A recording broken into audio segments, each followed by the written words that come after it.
Up next, I would like to welcome His Excellency Rabbat, Melkite Bishop of Australia, to give an address.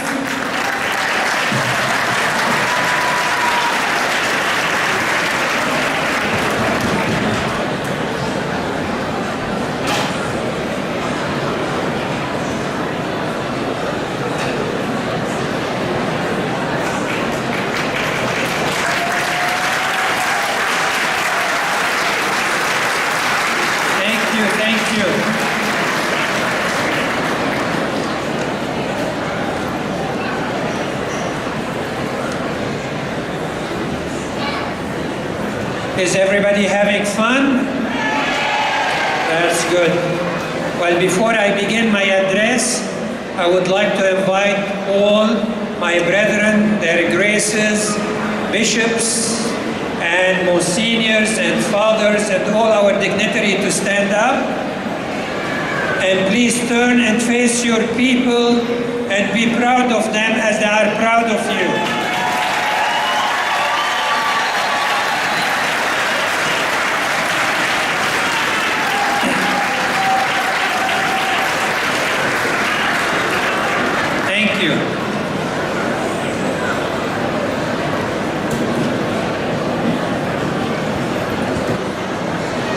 My dear friends, it's a great joy to see so many gathered to celebrate the family. And as President of the Conference of Bishops and representatives of the Apostolic Eastern Churches in Australia and New Zealand, it is my pleasure to welcome each of you to this family festival.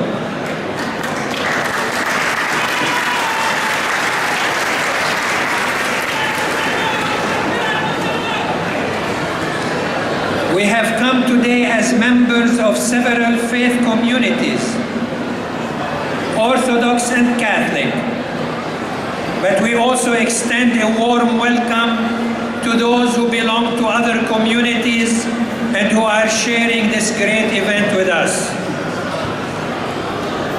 It cannot be denied that the family as the fundamental and essential component of society is under great economic pressure.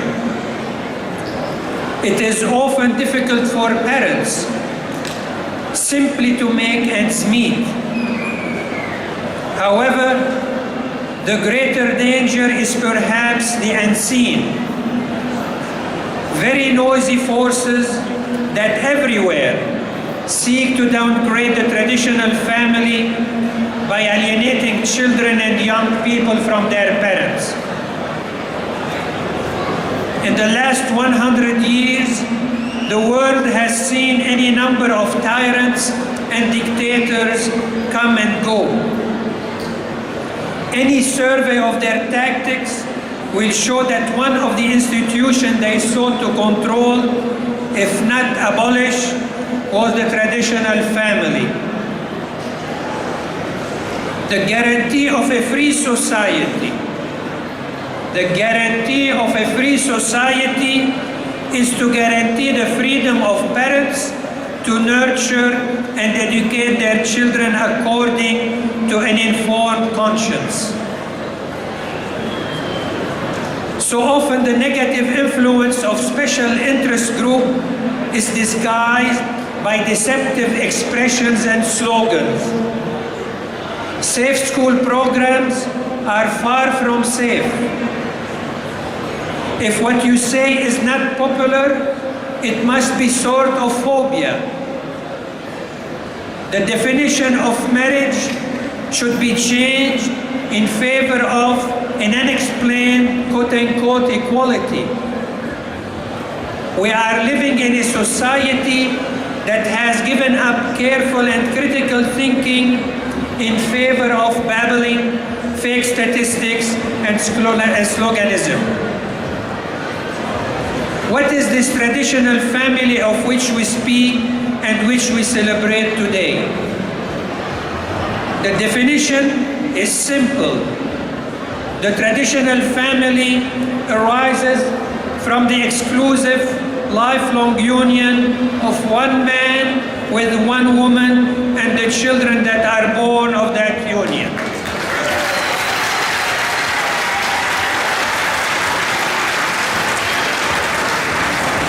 Allow me to share it again. The traditional family that we are here to celebrate arises from the exclusive, lifelong union of one man with one woman and the children that are born of that union.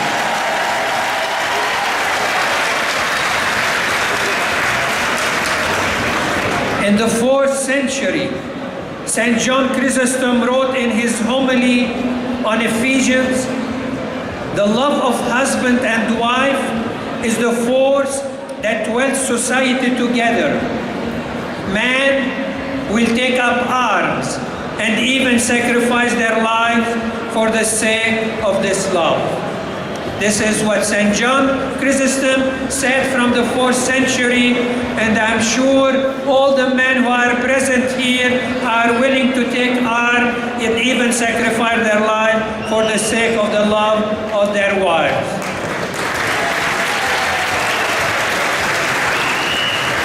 But of course, we're talking about arms of love. The advice always given to young teachers at the beginning of their career would also help our lawmakers to do the right thing. The advice is, never teach that which later you might have to unteach. Never teach that which later you might have to unteach. Once a wrong decision is made, it can be very hard to retrieve the situation. To repeal even a bad law can often be the source of difficulty and division. People speak of the extended family, and most of us come from cultures where other relatives, even distant ones, play an important role in the nurturing of children. However, what is the extended family, if not the interconnection of the so-called nuclear families? The family of one man and one woman together with their children, and that is what we are celebrating today.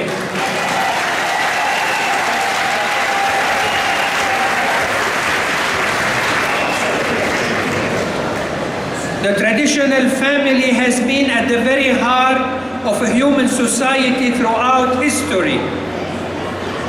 Two things have held society together: faith and family. This is what have held society together throughout history: your faith and your love for the traditional family. It is not a situation unique to Christianity. Across the world, belief in a greater power and the reliance on the family have been the influences which shaped and sustained great civilization. Indeed, I would suggest that the stability and the strength of the family is a reliable indicator of the well-being or otherwise of society. Some might think that Pope St. John Paul II was stating the obvious when he said, "As the family goes, so goes the nation, and so goes the whole world in which we live."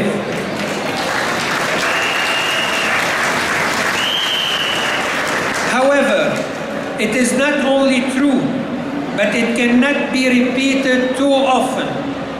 History is littered with the ruins of societies which rotted from within, societies that had downgraded the family.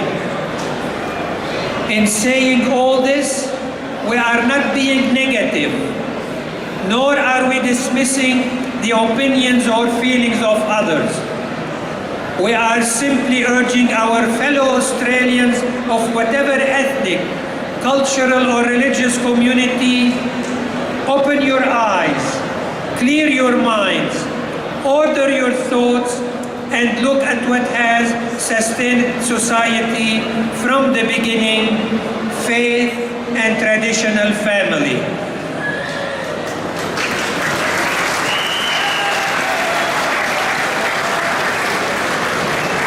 Around the world, certain nations are being pushed to the brink of violence and civil discord. One of the best remedies for communal distress is the cultivation of strong, integrated traditional families with a strong commitment to the nation in which we live. The overwhelmingly positive and encouraging aspect of today's gathering is that you are making your voices heard. Election, and let me repeat that, election can be won or lost on a single vote. And there are more votes here than just one vote.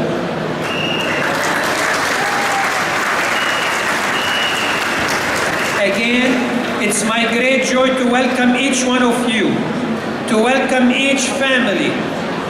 And in spite of the shrill, slogan-shouting elements in our society, it is you that will ultimately be the salvation of our Australian community. May God bless you all, and may God bless our Australian society.